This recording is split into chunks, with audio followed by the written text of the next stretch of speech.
నేను చెప్తున్నాను కదా సార్, మాటలతోటి కొద్దిమంది స్టేటస్లతోటి పులులు అని చెప్పడం, అప్పుడు దాకా మనం కలిసి ఉన్న వాళ్ళు ఒక చిన్న అభిప్రాయం భేదాలు రాగానే ఒక 4-5 కూర్చుని లకారాలు తిట్టడాలు, వీటికైతే నేను వ్యతిరేకం సార్. అప్పుడు చెప్తున్నా ఇప్పుడు చెప్తున్నా, నన్ను తిట్టలేదు సార్.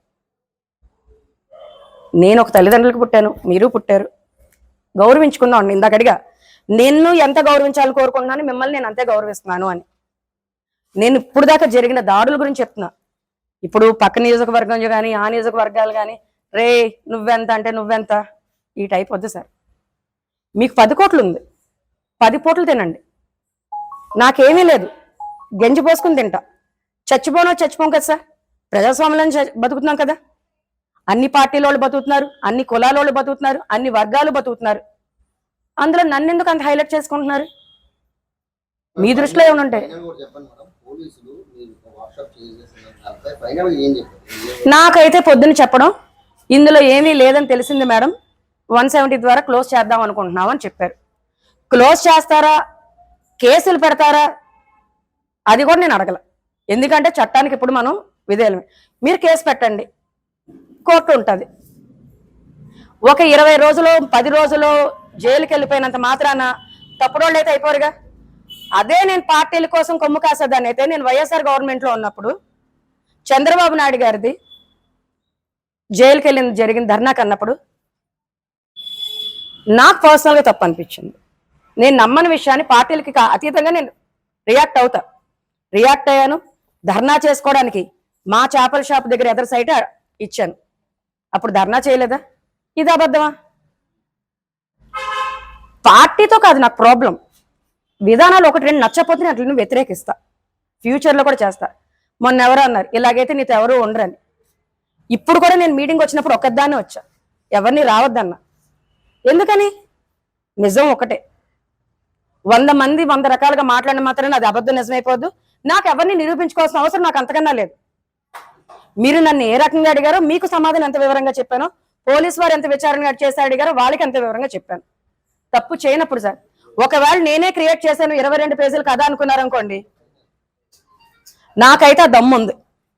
ఆ 22 పేజీల కథ నేను నిజంగా నాకు అనుమానం వచ్చి మీరు ఇలా చేశారు నాకు అనుమానం ఉంటే, దీనికి నేను లోకాయుక్త దగ్గర నుంచి అన్నింటి కంప్లైంట్లు పెట్టుకుని పర్సనల్గా నా పేరుతో పెట్టుకుని వీటి మీద ఇలాగ ఉన్నాయి విచారణ చేయించండి అంట. అక్కడికి వచ్చిన వాళ్ళు అబద్ధం చెప్పొచ్చు, నిబద్ధం చెప్పొచ్చు, ఏదైనా చెప్పచ్చు. కానీ అది అడిగే దమ్ము నాకుంది. నాకు తెలియని దాన్ని అడిగే దమ్ము నాకు లేదు. నిజంగా నాకు తెలియదు. మీకు పర్సనల్గా ఏమున్నాయో లేదో నాకేం తెలుస్తుంది సార్. ఎందుకంటే నేను గెలిచిన తర్వాత ఆఫీస్కి ఎన్నిసార్లు వెళ్ళా, మీటింగ్లు ఉంటే వెళ్ళా, మీటింగ్ గురించి మాట్లాడుకున్నా వచ్చా, పర్సనల్గా పెళ్లికి పిలిస్తే వెళ్ళా, పిలిస్తే వచ్చా. నేను అదే పనిలో అంత రాజకీయ పిచ్చున్న నేతనైతే నేను కాదు. ఏలూరు ఎమ్మెల్యే గారు ఏలూరు జిల్లా పార్టీ అధ్యక్షుడు ఉన్నారు, ఆయన దగ్గరికి తీసుకెళ్దాం అనుకుంటున్నారా లేకపోతే అధిష్టానం దగ్గరికి తీసుకెళ్దాం? ఇప్పుడు నా ప్రస్తుత పరిస్థితి ఎలాగ ఉంటుందండి, మనం పురాణాలు చదవచ్చు. ఆ ఉడతకి దెబ్బ తగిలినప్పుడు రాముడు ఎందుకు నువ్వు నన్ను అడగలేదా అని. ఎవరన్నా కొడితే నేను నీకు చెప్పుకుంటాను, నువ్వే చేస్తే నేను ఎవరికి చెప్పుకోను దేవా అని అడుగుద్ది. ప్రస్తుతం నా పొజిషను, నేను ఫోన్ చేసి ఏంటమ్మా ఇది నువ్వు ఇలా చేస్తావు అనుకోలేదని ఒక మాట అడిగినా ఈరోజు నాకు ఈ వ్యాధి ఉండేది కాదేమో. ఇంక నేనేం చెప్పలేను దానికి ఆన్సర్. నిజం ఈ రోజు కన్నా మీకు తెలిస్తే మీ ఇష్టం, అబద్ధాన్ని నిజమని నమ్మినా మీ ఇష్టం. మీరు ఇప్పుడు వచ్చారండి, మీ దృష్టిలో నేను చెడ్డదాన్ని. నేను 10 గొప్పలు చెప్పి నేను మార్చాలని అనుకోవట్లా.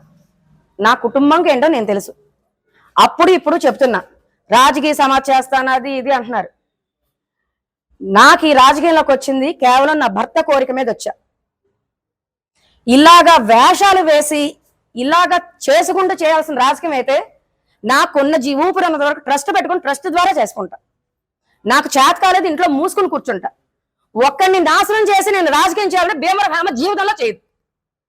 ఒకడిని తిట్టి ఒకడిని ఏదో అంటారు విమర్శించి నేను గొప్పదాన్ని అవుతానంటే నేను ఎప్పటికీ చేయను సార్. అది మీరు నన్ను ఎన్ని తిట్టుకోవాలో తిట్టేసుకోండి, నా మీద ఎన్ని నిందలు వేయాలో వేసేసుకోండి, మీరు నన్ను విమర్శించుకోండి. దాని ద్వారా మీరు పెద్దలు అవుతున్నారా? మీ ఇష్టం. నా చదువు నా సంస్కారం అయితే అది కాదు. మళ్ళీ దీనికి నేటుగా తీసి మీకు చదువు లేదా అని అడగద్దు. నా పద్ధతి ఇది. మన చిరంజీవి గారు అంటే నాకు గెంజి తెలుసు బెంజి తెలుసు అంటారే, నాకు తెలిసిందైతే ఇదొకటే. నేను హేమకు డౌట్ వస్తే ఏం చేసినా బిందాస్గా స్ట్రైట్ వారు వెనక వారు చేయలే. వెనక వారు చేస్తే ఈరోజు హేమకు పై పదవులు ఎప్పటికో ఉండేయేమో. అక్కడి దగ్గరికి వెళ్ళి ఎక్కడి దగ్గరికి వెళ్ళి ఒక బచ్చక మాటలు మాట్లాడడం ఇస్తారా ఇవ్వరా? మీకన్నా మంచి వాళ్ళంటే వాళ్ళకి ఇచ్చుకోండి, అది మీ చాయిస్. కానీ మీరు ఇందాక అన్నారు కదా బ్రదర్ ఒకళ్ళు, ఏమని మీరు రేస్లో ఉన్నారు, ఇలా చేశారంటే ఓకే. ఒక ఆడదాన్ని అని ఆడదనిచ్చుకోవడం తప్పు, తగ్గించుకోవడం అన్నిట్లోనూ సమానం అని అంటున్నాం కదా, మరి మాడ మేమెందుకు తగ్గించుకుంటాను? ఒక వ్యక్తిని తప్పు పడితే నాకు ఆ పదవి వస్తుంది అంటే శవరాజకీయం చేసేంత స్థితిలో అయితే నేను లేను. ఇది నా దృష్టిలో. నేనేంటో చెప్తున్నా, నేనేం చేస్తానో చెప్తా, నాకున్న మున్సిపాలిటీలో అవగాహన చెప్తా. నా బదులు నా భర్తలు వచ్చి చేయడు, మైకుల ముందు వాళ్ళు మాట్లాడినాను. ఇది మీకు తగ్గట్లేదమ్మా, ఎందుకంటే మనొక సినారియో ఉండిపోయింది కదా. ఒక కుటుంబ స్త్రీ, ఒక పద్ధతి గల ఆడపిల్ల నైట్ తిరగకూడదు, ప్రశ్నించకూడదు, లేదు ఏమన్నా ఉంటే ఏమండి ఏమన్నా చెప్పాలండి, మీరు నన్ను ఒక సమాధానం అడగానే పక్కకేసి తిరిగి చెప్తారు. ఇలాంటివి నాకు రావు. నేను ఒకటిని మేయర్గా కాదు కార్పొరేటర్గా చేసినప్పుడు మనకు మున్సిపాలిటీకి ఒక బుక్ ఉంటుంది, ఆ బుక్ చదువుకుని వచ్చా. నాకు ఎక్కడి వరకు అవగాహన ఉందో నాకు తెలిస్తే తెలుసని చెప్పా. ఈ ఇంటర్నెట్ మీద నాకు లేదు, సోషల్ మీడియా మీద లేదనే చెప్తా. నేను కేసులు చేసినప్పుడు ఫీజు తీసుకునే చేశా. నేను అంతా దేశ సేవ చేశానని చెప్పలా. 10లో 4 నా మనసుకు నచ్చి న్యాయం అనిపిస్తే చేశా. ఇది నాకు నచ్చింది, ఇందులో ₹1,00,000 కేసు తీసుకొచ్చి ఫీజు అన్నప్పుడు తీసుకునే చేశా. ఎందుకంటే నాకు దేవుడు ఏమేనో ఆకలి దాహం లేనంత ఇవ్వాల. ప్రతిపూట నాకు ఆకలేస్తుంది. అపోహ కాదండి, ఆరోపణ. అపోహ అబద్ధం, ఆరోపణ. నా ఫోన్ ఇప్పటికీ ఇస్తాను. నేనేమన్నా ఇందులో క్రియేట్ చేశానో లేదో పెద్ద పెద్ద సైబర్ క్రైమ్ వాళ్ళు ఉంటారు, తీసుకుంటారు. నాకు వచ్చిన డాక్యుమెంట్ ఇప్పటికే చూపిస్తున్నా. 19వ తారీఖున వచ్చింది. నేను అడోబ్ రీడర్ ద్వారా ఓపెన్ చేశానని చూపిస్తున్నా. మీరందరూ అడోబ్ రీడర్ కావాల్సి డౌన్లోడ్ చేసుకోండి. నా వల్ల మేము నష్టపోమని చెప్పట్లా, ఆ తర్వాత అన్ఇన్స్టాల్ చేసుకోండి. ఎవరన్నా ఒక డాక్యుమెంట్ నేను ఈ రోజు క్రియేట్ చేస్తాను, ఏదో ఒకటి. ఆ డాక్యుమెంట్ నేను క్రియేట్ చేసిన తర్వాత 10 రోజులు కాదు, నెల రోజుల తర్వాత మీకు పంపిస్తాను. అడోబ్ రీడర్ ద్వారా ఓపెన్ చేసినప్పుడు ఈ తారీఖుతో రాకపోతే మీరన్న దానికి నేను ఒప్పుకుంటా. ఇది మీరే నిందేసేసి మీరే నాకు చెప్పకండి, ఇది కూడా నేనే నిరూపించుకుని. ఏంటి సార్ ఇది ప్రతిసారి నాకేనా? తానా అంటే తందానా అంటే మంచి, నా పనేదో నేను చేసుకుంటానంటే తప్పు. నేను మీకు వ్యతిరేకం కాదే, కలిసే ఉంటున్నాం కదా. నీకు ఆ పదవిలో నుంచోవాలని ఉంది, ధారాళంగా నువ్వు కూడా అడిగావు, నీకు ఇస్తానన్నారేమో, నువ్వు చేసేసుకో. ఏమన్నారు? నీ మీదేం పర్సనల్ పెట్టలేదు అంటున్నారు. మీడియా సాక్షికి ఇదిగోండి, ఈ రెండేంటో చూడండి, నాకు ఒకసారి తెలియట్లా. మరి నాకు ఇచ్చిన నోటీసులు ఏంటివి?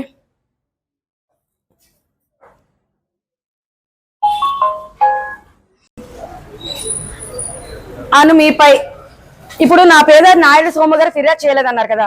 నాకు వచ్చిన తెలుగులో ఈ కింద పేరులో ఫస్ట్ లైన్ అండి, చదవండి. చూడండి, మళ్ళీ ఇప్పుడు నేను క్రియేట్ చేశానంటారు.